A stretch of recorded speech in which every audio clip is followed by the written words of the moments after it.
supervivencia general del 4%. Sin embargo, creo que el desafío que nos enfrentamos todos los que manejamos pacientes con leucemia es qué hago con una recaída. ¿Qué hacemos cuando un paciente nos recae? ¿Quién nos ayuda?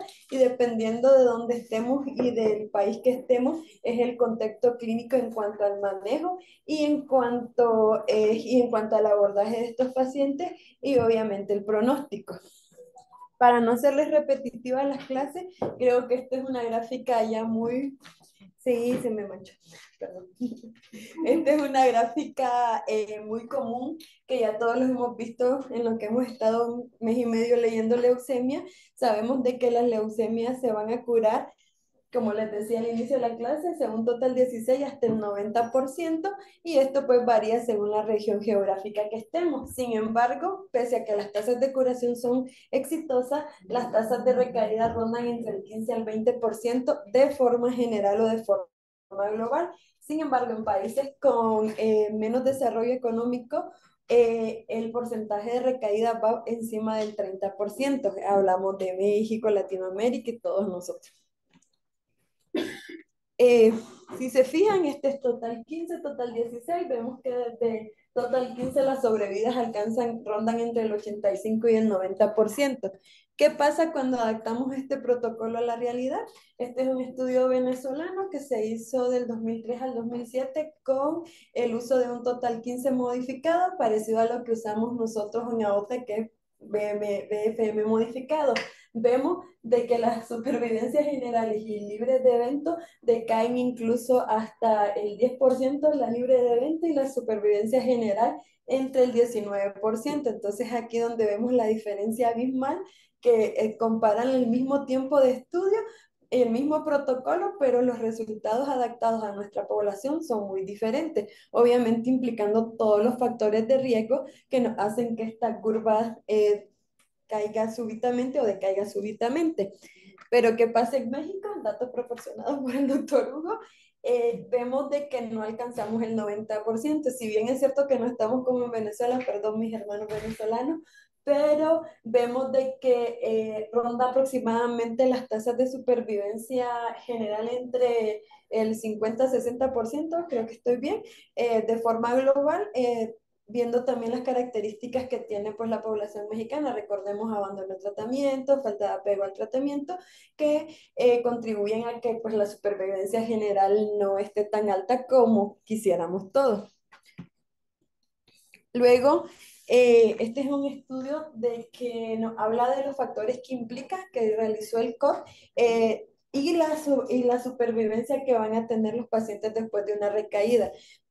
El panorama de las recaídas drástico, dependiendo si, como vamos a ver en el transcurso de las clases, si es temprana, si es tardía, dependiendo si es aislada, combinada o a sistema nervioso central, las tasas de supervivencia, pese a las medidas que existen, quimioterapia intensa, diferentes regímenes de quimioterapia, incluso pues llevar a pacientes a trasplante, las tasas de supervivencia general andan aproximadamente del 30%, siendo, por ejemplo, para las recaídas muy tempranas, según esta bibliografía, del 0 al 15%. O sea que una recaída temprana, muy temprana, sí tiene mayor riesgo de fallecer que una recaída tardía, que es lo que veremos en el transcurso de las clases. Y como les digo, muy temprana, si se fijan, si ronda aproximadamente, si acaso 15%, cuando son intermedias van entre el 30%, las eh, tempranas o no muy tempranas van como entre el 30%,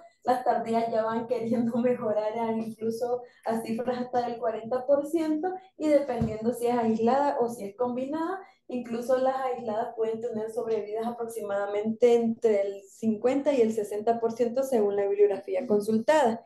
Y lo que les explicaba, ¿por qué varía según el sitio de recaída? En este mismo estudio implica de que no es lo mismo tener una recaída al sistema nervioso central, tener una recaída testicular o tener una recaída combinada. El primer algoritmo, perdón que no les puse la referencia, se refiere a recaídas a ver, Esta es recaída testicular, esta es recaída del sistema nervioso central, en donde vemos que si es muy temprana, las tasas andan aproximadamente el 10%, y esta es de forma general cuando son a médula ósea, de que también entre más temprana, que es uno de los primeros mensajes que nos vamos a llevar de esta clase, entre más temprana, el pronóstico es más sombrío en estos pacientes. En cuanto a la fisiopatología, pues este es un artículo que también me gusta mucho y hace alusión de que todos al revisar la fisiopatología de la leucemia sabemos que incluso hay mutaciones in útero que nos pueden provocar alteraciones o clonas preleucémicas antes del nacimiento. Si existen ya factores epigenéticos, ambientales o incluso genéticos, van a hacer que estas células preleucémicas, por ejemplo en el caso de la ¿cuál es la translocación más común? Entonces, esta ya tiene clones ancestrales que luego estos van a diferenciarse o por factores epigenéticos a la clona que nos desarrolla la leucemia al momento del diagnóstico. ¿Qué pasa con esto? Empezamos terapia con quimioterapia y aquí vienen muchas teorías. ¿Qué queremos con la quimioterapia? Pues destruir la mayoría de las células leucémicas y de que entremos, ya saben, la enfermedad mínima residual o que esté indetectable. Pero ¿qué pasa con un porcentaje de estas? Pueden ser que tengan la misma clona, que sea resistente desde la que tuvimos el diagnóstico inicial y que esta, al transcurso de que va después del tratamiento, vuelva a presentar las manifestaciones de leucemia, de que sea desde la primera clona que tuvimos o que sean mutaciones posteriores a las terapias de inducción o conciliación y que estos nos van a dar mecanismos de resistencia, como también se explica en esta gráfica. No existe una sola teoría o no se cree aún una sola hipótesis de cómo se va a desarrollar una recaída. Diagnóstico, quimioterapia destruyó todo y luego puede ser la recaída con una clona menor, con una clona mayor, policlonal o que sea una nueva clona. Entonces, dependiendo de este gráfico, como podemos observar, la mayoría son de clonas menores, células que ya son indetectables porque obviamente la mayor cantidad de blastos se van a destruir con las terapias de inducción y luego puede quedar esta clona por ahí silente, silente, chiquitita, no haciendo ruido y de repente me despierto y recaigo para que entendamos de mejor forma o es una mutación nuevamente de no que me va a provocar que el paciente nuevamente vuelva a presentar la presencia pues de blastos en sangre periférica. ¿Pero qué nos explica esto? Este artículo habla de los mecanismos de recaída en general de la leucemia linfoblástica en pediatría. Nos hace alusión, y esto es prácticamente repetir lo que ya dijimos, pero de forma más visual y más esquemática, en el que puede haber dos teorías o dos hipótesis. En la primera, mi paciente alcanzó la remisión, logra una nueva clona, y en la segunda, desde que inicia la quimioterapia, queda como un porcentaje de células preleucémicas aún, que posteriormente van a hacer resistencia. Puede ser que desaparezcan durante la remisión, pero si se ven, esta empieza desde que se hace el diagnóstico de la leucemia, que sería como acá, y posteriormente se desarrolla pues la recaída y la primera hipótesis es que son clonas que se desarrollan o se hacen quimioresistentes posterior al inicio de la terapia. Lo que hoy vine yo.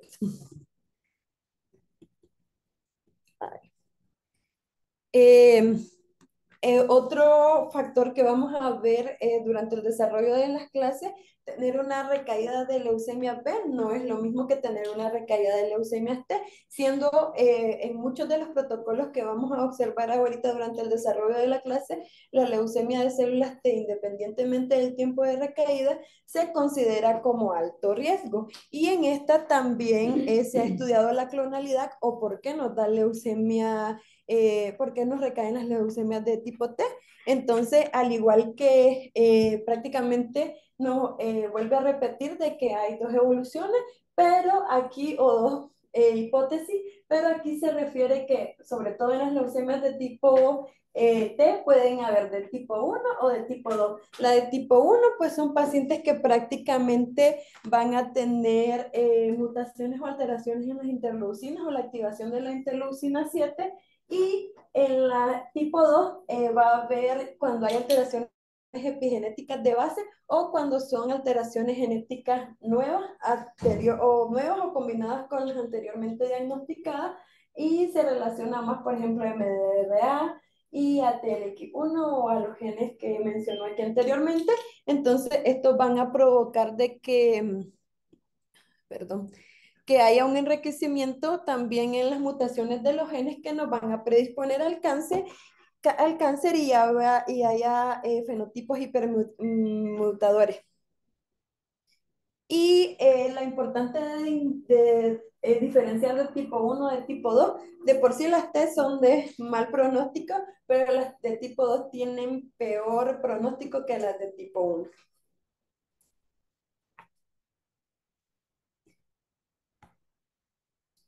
Luego nos viene otra pregunta. ¿Ya alguna duda en cuanto a la fisiopatología, clasificación? Bueno, ahora el otro desafío que tenemos como médico es que cómo vuelvo a clasificar una leucemia en recaída. Si bien es cierto, lo que hemos aprendido en las clases, según los protocolos, podemos clasificar nuestra leucemia como riesgo bajo, estándar, intermedio y alto. Pero ¿cómo hago la clasificación de una recaída de leucemia linfoblástica aguda? Esta pregunta también ha sido respondida por los diversos consorcios que se dedican al tratamiento del cáncer infantil en pediatría, y de forma general se pueden establecer tres factores pronósticos al momento de la recaída: el tiempo de la recaída, sitio de la recaída y el inmunofenotipo, si es B o T. Esto que nos quede como de elección de que a la primera instancia lo que hacemos cuando tenemos un paciente es, uno, le preguntamos cuándo se diagnosticó, si está en fase de tratamiento, si ya terminó, cuándo lo culminó. Otro asunto importante: tenemos una recaída, es como que enfrentemos de nuevo. Hay que volver a hacer todo el procedimiento que hicimos anteriormente al diagnóstico y determinar el sitio de recaída.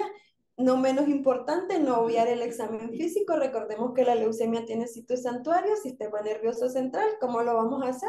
A través de una punción lumbar y la clínica que tenga el paciente. Y los niños también hacen recaídas testiculares, entonces palpara un aumento de tamaño de los testículos. Y a mí me tocó ver una recaída que fue a nivel de útero. Y la niña solo tenía sangrado, sangrado, sangrado disfuncional. Cuando hicieron la biopsia del útero tenía células leucémicas en recaída. Entonces no olvidar que las niñas no tenemos testículos, pero tenemos ovarios y útero para considerarlo. Y el inmunofenotipo, que obviamente, como les explicaba en la diapositiva anterior, inmunofenotipo T, peor pronóstico que el inmunofenotipo B. Pero como esto ha sido tarea de investigación de todos, los grupos o consorcios que encontré que tienen como definiciones similares es el grupo del COC, el Reino Unido y el BFM. Quise ponerles esta tabla para que ustedes mismos hagan la comparación y si existe alguna o no diferencia entre los diferentes grupos colaborativos. Por ejemplo, recaída extramedular temprana para el COC es menor de 18 meses desde el diagnóstico. Recaída extramedular tardía, mayor a 18 meses desde el diagnóstico. Recaída temprana de la médula, perdón, ahí se me repitió médula, es menor de 36 meses desde el diagnóstico. Y una recaída tardía mayor a 36 meses al diagnóstico. ¿Qué nos dice Reino Unido y BFM? Muy temprano, menor de 18 meses del diagnóstico. Temprano, 18 meses del diagnóstico, pero nos aclaran que tienen que ser menor a 6 meses después de la finalización del tratamiento, y la tardía mayor a 6 meses después de la finalización del tratamiento. Entonces, ¿encuentran alguna similitud, alguna diferencia, algo que no les cuadre? ¿O con cuál se quedarían ustedes, con COC o con Reino Unido al momento de clasificar a su paciente?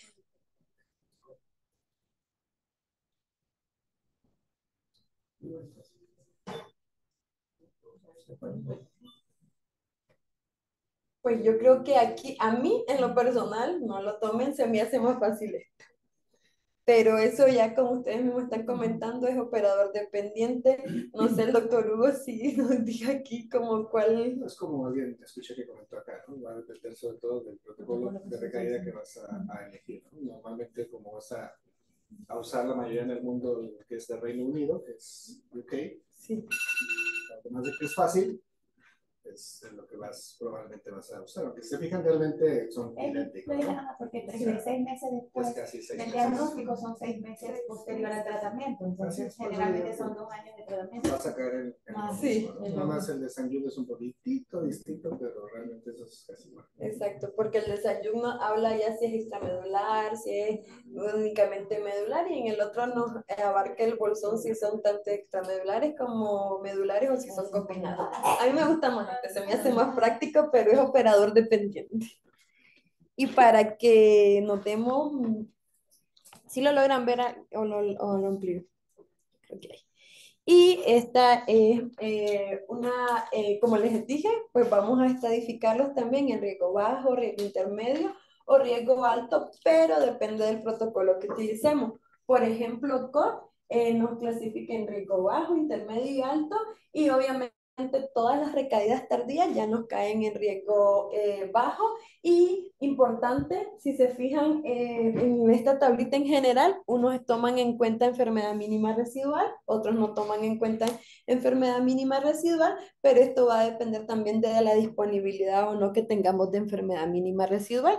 Entonces, para no hacerlo repetitivo, riesgo bajo, recaídas tardías, no importa si es a médula, si es combinada, con la importancia de tomar la enfermedad mínima residual, que tiene que estar, por ejemplo, para una recaída tardía a médula, menor de 0,1. Para riesgo intermedio toman en cuenta recaídas tardías, pero que su enfermedad mínima residual no alcance remisión, o sea que esté mayor o igual a 0,1.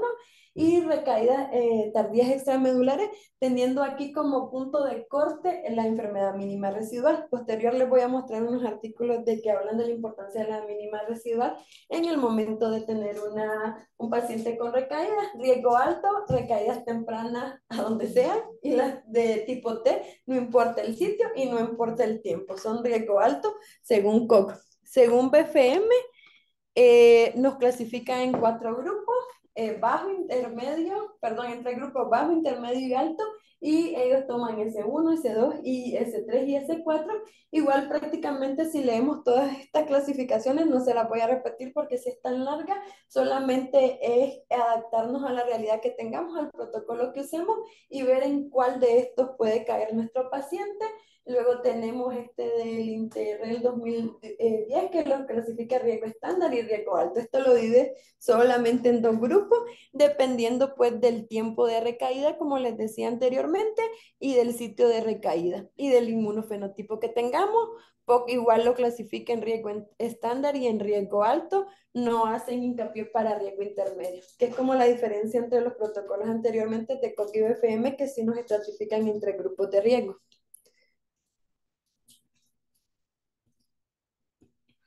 Y este también es otro artículo en el de que la estadificación, que igual me lo proporcionó el doctor Hugo relacionado a BFM, son 2 estudios comparativos en los que los clasifican en muy temprano, temprano y tardío, y tomando en cuenta nuevamente para que se nos quede inmunofenotipo, sitio de recaída y el tiempo de la recaída, tomando en cuenta si es aislada extramedular, si es combinada médula ósea, y si es solamente en médula ósea, y del tipo T lo mismo, si es exclusivo para médula, si es combinada o si es netamente extramedular, y en base a esto nos lo clasifica si es riesgo alto, si es riesgo intermedio o si es riesgo estándar en nuestro paciente, tomando en cuenta estos factores. Y si se fijan nuevamente, todas las T van para riesgo alto, a excepción de la tardía, que si es extramedular y es de tipo T, según ellos es riesgo estándar. Pero como les digo, esto depende del protocolo que revisen. Y una tablita que me gusta mucho, de hecho, creo que ya la hemos revisado en más de una ocasión con el doctor Hugo en la clínica, es esta. En resumen, ¿qué queremos saber de una recaída? Determinar como nuevamente, ya sé que parezco locomotora, tiempo de recaída, inmunofenotipo, terapia, alteraciones genéticas, sitio de recaída. ¿Por qué? Porque obviamente al tener una estadificación de nuevo, esto es volver a empezar la chamba de cero. Entonces, ¿qué nos permite tener toda esta información recabada antes de salir corriendo y decir mi paciente se va a morir, mi paciente necesita trasplantes, tomar las cosas con calma, planearnos o tener una situación o una estrategia ideal para nuestro paciente, porque si mi paciente es de riesgo bajo, mi paciente se puede curar con quimioterapia y le puedo ofrecer quimioterapia convencional de nuevo. Sin embargo, si mi paciente ya es riesgo intermedio, riesgo alto o tiene una leucemia en recaído refractaria, aquí es cuando ya debo pensar desde acá cómo voy a trasplantar a mi paciente.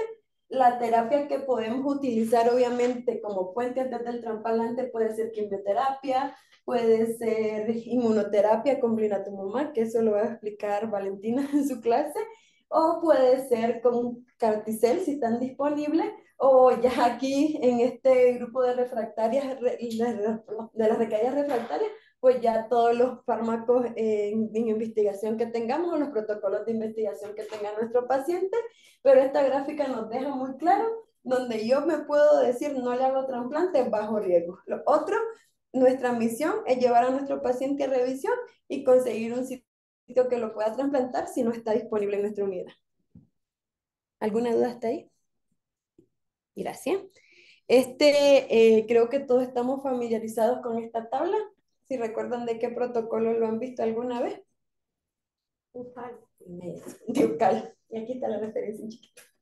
Entonces, UCAL también es un protocolo muy bueno. De hecho, la mayoría se usa con lo que explicaba el doctor de Reino Unido. Y obviamente aquí nos vuelve a hacer la aclaración si es tipo T o si no es T, si es una recaída extramedular aislada, si es a médula ósea, si es combinada. Y prácticamente dependiendo de todos estos, de los sitios de recaída, vamos otra vez a clasificarla en muy temprana, temprana y tardía, y así asignamos los grupos de riesgo. ¿Qué nos permite y por qué me gusta mucho esta gráfica? Prácticamente es un esquema visual diferente al que ya observamos anteriormente, en donde al riesgo estándar yo me voy con quimioterapia local, puedo incluso, hay protocolos que todavía en recaídas al sistema nervioso central siguen usando radioterapia intracraneal y me voy por fase. Como vimos que los protocolos, la mayoría van por fases o por etapas durante la inducción, consolidación y lo que hemos visto anteriormente, en las recaídas nos vamos igual. Riesgo intermedio ya son, como les decía, o nos vamos acá en la mayoría de los casos, o yo voy acondicionando a mi paciente para que en su fase 4 sea hacerle un trasplante y el riesgo alto, pues que no tiene opción, va directo a trasplante. Ahora, como les explicaba anteriormente, esto era en cuanto al tiempo de la recaída. Otro factor importante es sitio de la recaída. No es lo mismo tener una recaída médula ósea, tener una recaída sistema nervioso central, tener una recaída gónada, bueno, si la dije bien, o tener una recaída combinada. ¿Por qué? La médula ósea es el sitio más frecuente de recaídas en leucemia linfoblástica aguda. Según reportes, anda entre el 75 y 90% de los pacientes que van a recaer van a presentarse a médula ósea. Son como les explicaba anteriormente, las más frecuentes y no hay una evidencia clara de por qué los linfoblastos vuelven otra vez a invadir la médula ósea. Este esquema es muy representativo de lo que sucede. Tenemos aquí todas las capas rodeando los osteoclastos y los osteoblastos y obviamente tenemos la presencia de esta molécula que es muy importante, la CLAX12, que está abundante en el tejido reticular celular y obviamente esto es lo que fisiológicamente o fisiopatológicamente se ha visto de que puede nuevamente, a pesar de que la médula ósea ya saben que no se considera sitio santuario, pero sí es el primer sitio de recaída y donde si nos recordamos la fisiopatología, la clona preleucémica, la clona menor, la clona mayor, vuelve nuevamente a estar, yo entiendo así como en un estado silente y después por factores se vuelve a activar. Otro sitio de recaída, como les explicaba, las gónadas, las recaídas testiculares realmente son poco frecuentes cuando son aisladas, representa el 3,5 al 8% según la bibliografía que consulten. Aquí lo que pasa es que porque estos sí son sitios santuarios, porque las células leucémicas van a infiltrar el tejido intersticial testicular, principalmente en las regiones perivascular y peritubular. También se ha visto que en el epididimo puede haber presencia de células leucémicas y la invasión leucémica, que es importante a nivel testicular, puede ocurrir por vía hematógena o por vía linfática. Esta es una representación también gráfica de cómo tenemos o cómo la protección que se le da a este sitio hace pues de que la quimioterapia convencional penetre no tan efectivamente a como lo hace a nivel de médula ósea, pero pues afortunadamente las recaídas a este nivel son un poquito menos frecuentes.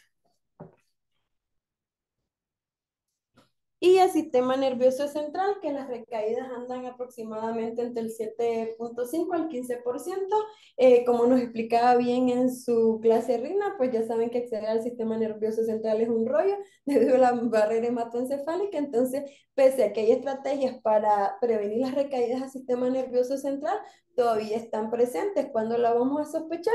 Cuando los pacientes presentan clínicas, por ejemplo, independientemente de la fase que estén de cefalea, vómito, hacemos punción lumbar y posteriormente, como vamos a revisar algunos esquemas, incluso ahora se habla de que no es necesario que tu paciente esté en SN3. Si tiene dos punciones repetidas en SNC2, ya se considera recaída sistema nervioso central. Pero es un consorcio, entonces no sé si eso está universalmente en todos los pacientes. Y también, como les explicaba anteriormente, pues la infiltración del parénquima van a afectar todas las capas, por ejemplo, la aracnoidea, y hay una extensión muy profunda del líquido cefalorraquídeo y van a invadir primero pues aracnoides y después, obviamente por continuidad, van a ir a aracnoides perivascular, al parénquima cerebral, porque hay una rotura de las membranas plegliales. Y esta es como una gráfica que nos orienta de cómo está estructurada todo esto de la, se me olvidó de la, se me fue la palabra ahorita. Gracias, de las capas del sistema nervioso central. Y este es un estudio de que habla de, es cierto, tanto pacientes pediátricos y adultos en los que quisieron ver qué se asociaba realmente a recaídas al sistema nervioso central, porque en este tema sí existen muchos tabús. Ya ven de que si al inicio le hicimos una punción, de si nos atrasamos, qué sé yo, 10, 15 días en hacer una punción lumbar, que si mi paciente no pasó en tiempo y fecha, aumenta el riesgo de recaída. Realmente los riesgos de recaída, los factores de riesgo ya están definidos. Inmunofenotipo T, el inmunofenotipo T, la carga leucémica al inicio, que sí se pueden asociar a recaída. Sin embargo, este estudio prácticamente dice que no encontraron correlación entre la edad, la clasificación de riesgo, las características genéticas, si tiene pH light, si tiene otras características extramedulares, por ejemplo, involucro del sistema nervioso central al diagnóstico, los niveles de DHL, los niveles de metrotexate o el número importante de las quimioterapias intratecales que se hagan de forma profiláctica o terapéutica en cuanto a la inducción. Y ellos no encontraron que ninguno de estos factores antes mencionados contribuye a la recaída del sistema nervioso central. Y si habla, por ejemplo, del inmunofenotipo T, la hiperleucocitosis, o de si tiene, que estos sí se vieron como estadísticamente significativos al momento de evaluar factores de riesgo a recaída del sistema nervioso central. No sé si tienen algún comentario por ahí. Seguimos. Voy a respirar. En cuanto al diagnóstico de la recaída, como les he mencionado en toda la clase, es importante volver a empezar de cero. El diagnóstico de una recaída debe ser inequívoco, porque obviamente no podemos dar información falsa o decir creo que tiene recaída. Tenemos que estar 100% seguros que es una recaída, ya sea combinada, aislada o medular. Volvemos nuevamente a tomar todo lo que se nos ocurra aspirado de médula ósea, líquido cefalorraquídeo, se vuelve a hacer genética, inmunofenotipificación al paciente y obviamente teniendo todo esto, vamos a reclasificar nuestra leucemia. En cuanto les hablaba, este es como de uno de los estudios más modernos que hay en cuanto a la clasificación de las recaídas. Es un estudio realizado por el Consenso de Pontedilingua o el consorcio, en el de que ellos nos hablan incluso de que, por ejemplo, para médula ósea, definimos que hay una recaída cuando existe mayor al 25%, mayor o igual al 25% de blastos, pues ya nos hablan de recaída. Si no contamos con inmunofenotipo, pero lo otro que hacemos, o enfermedad mínima residual, es con morfología y que tener una médula ósea en M3, no sé si lo alcanzan a ver, es lo voy a ampliar esta. Ahí. Entonces, tener una médula ósea en M3 por citomorfología ya nos hace el diagnóstico de una recaída y no es necesario repetir ni hacer un estudio adicional, sino más bien iniciar tratamiento protocolo según pues si es temprana o tardía o estándar. Si es en M2, pues tenemos que buscar que no existan otros sitios afectados y que no tengan un porcentaje de blastos mayor a 1%. Y si es M2, pero no tiene afectado testículo ni ningún otro sitio extramedular, pues prácticamente no se considera recaída. Y si es en M1 y no es necesario o no define una recaída, pero sí hay que repetir nuevamente la médula. Es como la forma de confirmarlo. Ujú. Entonces, la morfo, Ujú. te cuestionas. Ujú. ¿Tengo otro tipo de estudios? Sí. ¿Verdad? Ujú. Y dependiendo de lo que tengas, te confirma o te dice que no es necesario. ¿Verdad? Y si solamente tienes morfo, pues entonces lo vuelves a repetir si tienes alguna duda, particularmente en M2. ¿No? Gracias, Doc. Entonces, médula 1 y médula 2.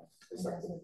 Sí, como que hay que repetir. Es que ese escenario que ellos ponen es en un escenario de un país o de un hospital que no hay citometría de entonces, esas médulas que está ahí, que si es del 2-3% que hemos platicado, que a veces es muy difícil determinar si son hematogonias o si realmente el paciente está cruzando con algún proceso infeccioso que simula linfocitos atípicos con características de blastos. Ahí es más prudente entonces repetir otra vez en la ausencia de otro tipo de estudios por morfo para poderlo confirmar. Doctor, ¿y la ventana de espera? ¿De qué? De entre una médula y la otra. Cuando menos una semana. Y ya cuando tenemos enfermedad mínima residual, pues lo que les explicaba anteriormente, mayor de 25% de blasto, ya nos quedamos que el diagnóstico de recaída. Si es menor de 25%, de 5 a 25, no, sí, menor de 25%, pues, y tenemos otras ayudas diagnósticas, pues nos apoyamos para estar bien seguros de que es la recaída. Y si es menor del 5%, pues tenemos que volver a repetir la médula. Y si es menor al 5%, igual es observar y repetir nuevamente. Aquí sí tenía dudas, doctor, porque algunos te decían que ya con 5% de blasto yo puedo considerar que mi paciente puede presentar una recaída y estoy como obligada a repetir el estudio nuevamente si es un paciente que ya alcanzó la remisión completa. Es que otra vez es ese ejercicio que diré ahí, ¿no? O sea, tienes enfermedad mínima residual, pero aparte de la mínima residual tienes otro tipo de estudio, ahí dependiendo del porcentaje. Si tienes de más de 25, pues ya no necesitas hacerle nada, ¿verdad? Pero si tienes de 5 a 25 y tienes acceso a otra herramienta, PCR o alguna otra, entonces ahí dices, basta con que uno de ellos te diga que realmente el paciente tiene más de 1%, estamos en recaída. Y ya no necesitas volver a repetir otra médula. Pero si ese paciente está entre 5 y 25, pero tú no tienes PCR, no tienes otra manera, repites la médula una semana después. Y si ese vuelve a confirmar que ya salió otra vez arriba de 1, entonces ya no hay duda y ese paciente sí está en recaída. Así es como uno tiene que interpretar o hacer la secuencia de estudios. Gracias, doctor. Y lo que les explicaba anteriormente, si tenemos sospecha de una recaída del sistema nervioso central y nos reportan que está en SNC3, pues no es necesario ya hacer nada. Nuestro paciente tiene una recaída ya sea combinada o aislada al sistema nervioso central, porque recuerden que aunque sospechemos de que es una recaída extramedular, estamos obligados a repetir estudio de médula ósea para descartar que no sea combinada y nuevamente punción lumbar si por ejemplo es una recaída extramedular testicular, es hacer todo de nuevo para hacer una correcta clasificación. Y aquí lo que nos habla es de que en el SNC2 se puede volver a repetir el estudio en una semana, que es lo que tú nos preguntabas, María, mayor o igual a una semana, pero que si a la semana que yo repito mi estudio me vuelve a salir en SNC2, o al menos lo que yo entendí, también ya se considera recaída. Y de todos modos igual, confirmar por alguna otra técnica, ¿no? Preferentemente, lo mínimo es inmunistoquímica, de preferencia. ¿Cuál es el marcador de inmunistoquímica que se pide normalmente para confirmar si son blastos o no? Entonces, ahí, si se confirma por esa técnica, o otra vez, que es disponible citometría de flujo, pues con eso, ¿no? Se confirma, porque siempre es un problema interpretar un SNC2. O sea, la verdad es que es un rato y un cohete. Decir que un paciente está en decaída solo con SNC2, la verdad es sumamente complicado porque eso es un cambio completo en el tratamiento del paciente. Tiene que estar uno completamente seguro. Okay. Y aquí pues prácticamente este estudio que también nos habla de la importancia de la enfermedad mínima residual después o en la evaluación y clasificación de una recaída de células, en las recaídas tardías. Entonces acá realmente fue un estudio, ya se los hago. Fue un estudio que toma en cuenta 413 pacientes que tuvieron una recaída de células B pero tardía, en la que pues prácticamente hacemos y lo dividimos en buenos respondedores y malos respondedores, dependiendo de la respuesta y la medición con enfermedad mínima residual. Si nos vamos recordando atrás, recordemos que Koch toma en cuenta la importancia de hacer enfermedad mínima residual en la recaída para categorizar a mi paciente tanto de bajo riesgo como de alto riesgo. Entonces, acá prácticamente valoraron los pacientes con buena respuesta que después de la inducción, porque también es importante cuándo le tomo la enfermedad mínima residual. Yo esperaba que me preguntaran eso, que cuándo le puedo tomar la enfermedad mínima residual a mi paciente, pero en este estudio nos indica que es después de la inducción y que tiene que estar menor a algoritmo de 3, menor de 0.01. 0.01 para considerar lo que es un buen respondedor y en dependencia de esto igual se vuelven a hacer valoraciones constantes de enfermedad mínima residual, sobre todo para valorar qué paciente es candidato o no a trasplante según la recaída. El que responde mal a la terapia de inducción es el que observamos del 5 al 25% de blastos después del primer bloque de inducción, independientemente del protocolo, y que tiene una enfermedad mínima residual positiva mayor a 0.01.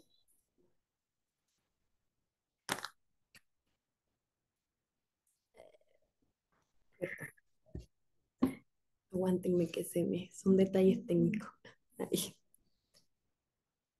Y obviamente, ¿qué nos da a entender esto de que sean buenos o malos o clasificarlo en buenos o malos respondedores o cómo responden a la terapia?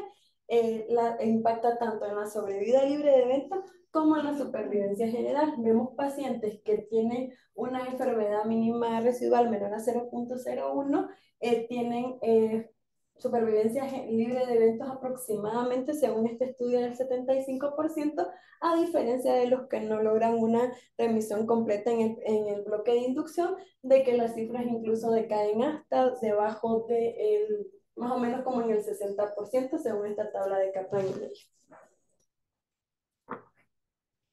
Y acá también se valora como la incidencia acumulativa de la enfermedad mínima residual en el transcurso de las mediciones del estudio y la supervivencia general, que prácticamente si logramos remitir a nuestro paciente, obviamente aquí toman en cuenta el criterio que el paciente ya es candidato a trasplante, se trasplantó, hizo sus fases de tratamiento hasta llegar a obtener, por ejemplo, sobrevida tan esperanzadoras en este estudio como del 83%.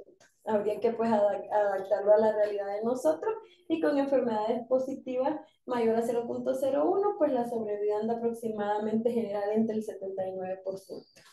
No sé qué sesgo tuvieron, pero tienen buena respuesta. ¿Alguna duda hasta aquí, chicos? ¿Cómo voy con el tiempo? Voy bien, ¿verdad? Bueno, voy a hablar rápido.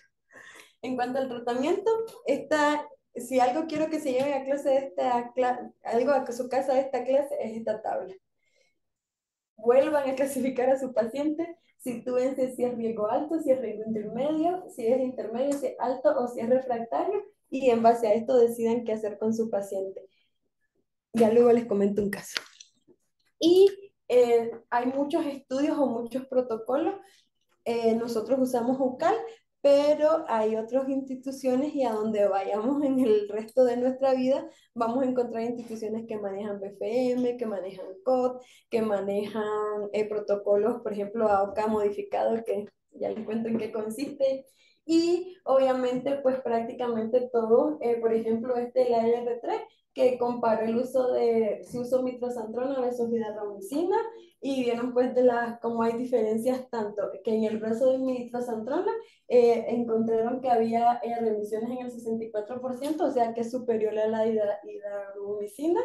Y, por ejemplo, aquí también son estudios randomizados del BFM 2002, del AL98, del NOFO, del COC, en las que las sobrevidas libres de evento pues andan más o menos dependiendo.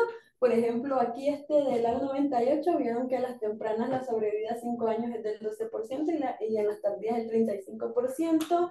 Está el COC también. Y lo interesante, por ejemplo, del estudio del COC, de que esto es quimioterapia convencional todo, pero ya el COC, a partir de su estudio AL 1331, empieza a randomizar a los pacientes en los brazos que incluyen ya inmunoterapia como el blinatumomab, como terapia puente. Y estos son otros estudios que podemos ver a lo largo pues, del desarrollo de la clase. Ay, 8 minutos. Este es otro estudio de que estos artículos son súper interesantes, de cómo tratan las leucemias linfoblásticas, y dependiendo, la mayoría son repetidos, así que les voy a explicar este detalle y los otros me voy a ir rápido. Por ejemplo, si tengo una recaída aislada o combinada, pero es tardía, le puedo dar 4 drogas en inducción. Si es temprano tardía, pero la enfermedad mínima residual está mayor a 0,1, puedo consolidar a mi paciente con blinatumomab. Con una enfermedad positiva, negativa, perdón, menor a 0,01. Según este estudio, mi paciente es candidato a trasplante. Sin embargo, si la enfermedad mínima residual está positiva, tengo que buscar otras estrategias de tratamiento antes de trasplantar al paciente.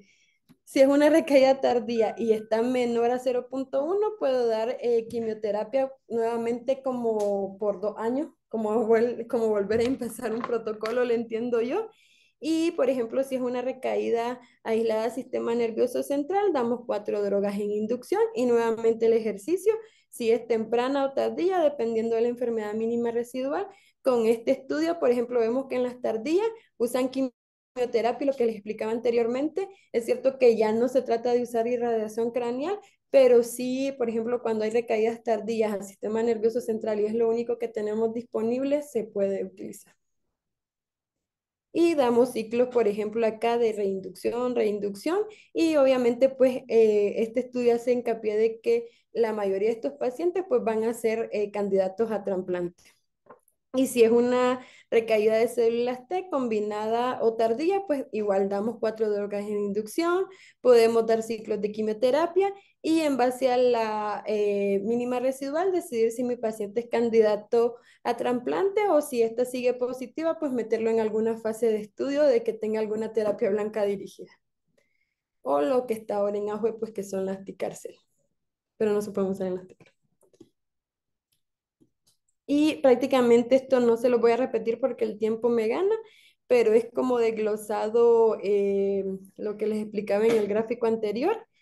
Y por ejemplo, el BFM, que es importante las drogas que toma, ellos se dividen en 4 bloques, van en F1, F2, R1 y R2, usando dexametasona, seimercaptopurina, tiaguanina, vincristina, metrotexate, aracea, ifosfamina, dauno, asparginasa y nuevamente el uso de la terapia intratecal. Están las dosis, nos sirven para comparar con el protocolo que usamos nosotros o con los otros protocolos utilizados y vemos de que ellos tienen, según la categorización y según este análisis multivariado de Koch, donde mete varios factores pronósticos, como es la supervivencia libre de eventos de los pacientes. Sí, sí llegó.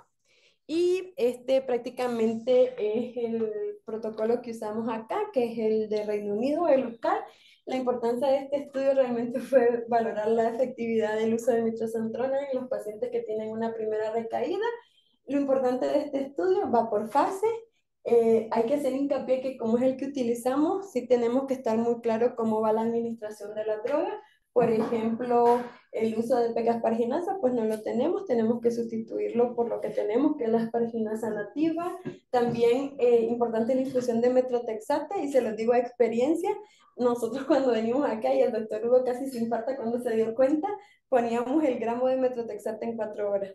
Y si se leen las letras chiquititas del contrato o del protocolo, que habla que la infusión tiene que ser en 36 horas. Entonces eso se corrigió a tiempo, pero sí tener mucho hincapié en que los protocolos van a variar, pues según la institución, según el grupo que utilicemos, y leer muy específico las indicaciones que tengamos en cuanto al protocolo, porque parte de que decimos, ¿por qué no responde a la terapia?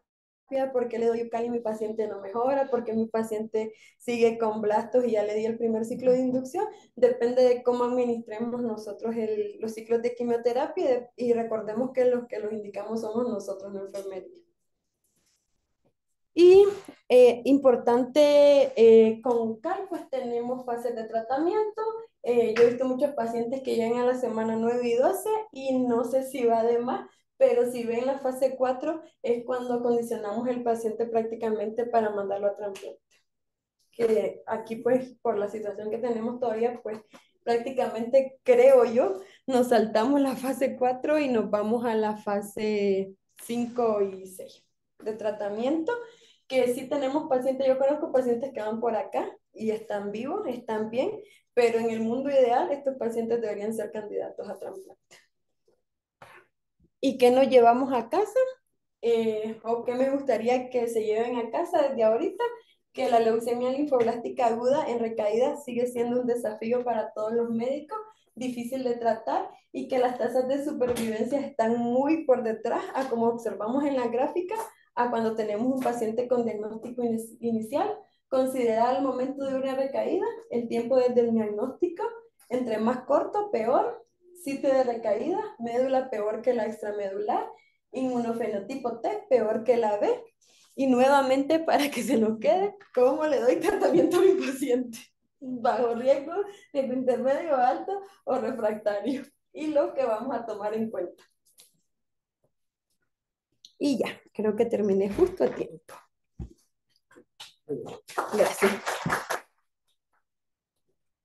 Preguntas que tengan, alguien que quiera hacer algún comentario, que quiera aportar. Yo tengo una duda. Sí. Así, o sea, el UCAL dice que, como decía Juanqui, pasa hasta fase 4, fase 4 se condiciona y pasa a trasplante. Sí. Si yo logro en mi fase 1 le hago una médula y lo tengo en remisión al paciente, ahí yo podría pasarlo, como dice el otro que nos mostró, a blinatumomab y consolidarlo con trasplante, o tengo que llegar sí o sí a fase 3. No, absolutamente sí. Y más porque recuerden que esos protocolos fueron diseñados todavía cuando nos estaba muy claro que el blinatumomab tenía la evidencia ancestral que ya. Actualmente lo que viene es esta, que esa es la última revisión de Hawaii Tree. Es este ejemplo justo lo que tú estás diciendo, ¿verdad? Que tú logras que el paciente, dependiendo del tipo de recaída que tenga, le ofreces o no aportarle blinatumomab, que sería lo ideal, y entonces sí pasarlo a trasplante también si su tipo de recaída así lo justifica. Recuerden que casi todos los pacientes van a caer en grupos de riesgos intermedios y altos, ¿verdad? O sea, para empezar ahí, ¿no? O sea, recaídas de riesgos bajos son esos niños que después de los 3 años 3 años y medio, tuvo una recaída aislada al sistema nervioso o al testículo, que ya en la actualidad es una cosa rarísima. Por eso es que el ideal, como estuve haciendo énfasis, Wanky es eso, ¿no? O sea, remeterlos en remisión siempre lo antes posible y lo más profunda posible. Y, por supuesto, si tú tienes disposición de trasplante, meterlo antes, no necesitas pasar por todas las fases como preguntas, pero si no está tan disponible tan rápido, blinatumomab es mejor opción para mantener y sostener esa remisión que continuar con las fases de quimioterapia. De hecho, los pacientes, cuando todavía había Iblina, así lo estábamos haciendo, ¿verdad? Los metíamos en remisión, les ofrecíamos Blina, en lo que los pacientes andaban por el país buscando dónde se podía tratar. Eso era lo que estábamos haciendo y esa sería la recomendación para ustedes. En el caso de que no tengamos la disponibilidad de hacer trasplante, por ejemplo, en la situación que tenemos ahora, y en los controles que corresponde el paciente sigue en remisión, la indicación es continuar el protocolo. Absolutamente, todo, ¿no? De hecho, como viene aquí en este sería este ejemplo, ¿no? O sea, darle por lo menos todas las fases, cumplir los 2 años de mantenimiento y encomendarse al santo. Pero recordar que tengo el riesgo de que ese paciente en algún momento me puede volver a... Absolutamente, ¿no? O sea, sí hay que estar muy conscientes y por eso es que las sobrevidas de los pacientes con recaída, el escenario más espectacular es este, de 60%. O sea, de ahí en fuera, imagínense, para la realidad, para todos nosotros, realmente las tasas de sobrevida de recaída están por debajo del 20%. O sea, y también hay casos, pues una recaída de una T en un contexto como en el que estamos ahorita es sinónimo prácticamente de muerte. O sea, realmente sin trasplante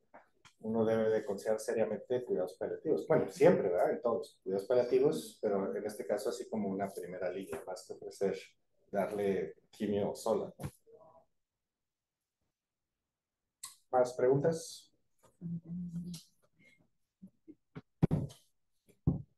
Que Dios nos ampare.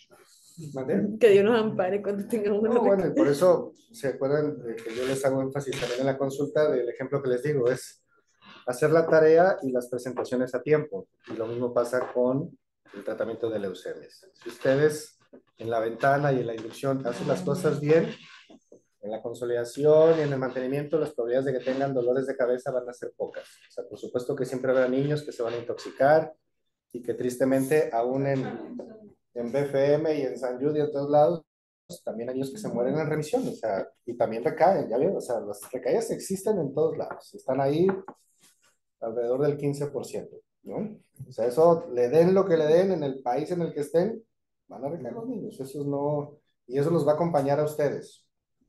Lo que tienen que hacer es tratar de que estén más cerca del 20 a que estén en el 40 o 50, ¿sí? Si uno ve epidemiología de recaídas en Latinoamérica, o sea, hay protocolos, ya nos mostró Wanky de este ejemplo de Venezuela de hace muchos años, pues, pero, o sea, yo les aseguro que ese protocolo tiene una tasa de recaída de más del 50%. En México, en la misma capital de este país, hay hospitales que reportan recaídas de 40%, o sea, 45%. En Monterrey, la tasa de recaída es de 38%, ¿sí? Entonces, no, no va a ser una situación tan rara que van a vivir ustedes, pero lo importante es encontrar ese equilibrio que hemos insistido todo el curso, ¿no?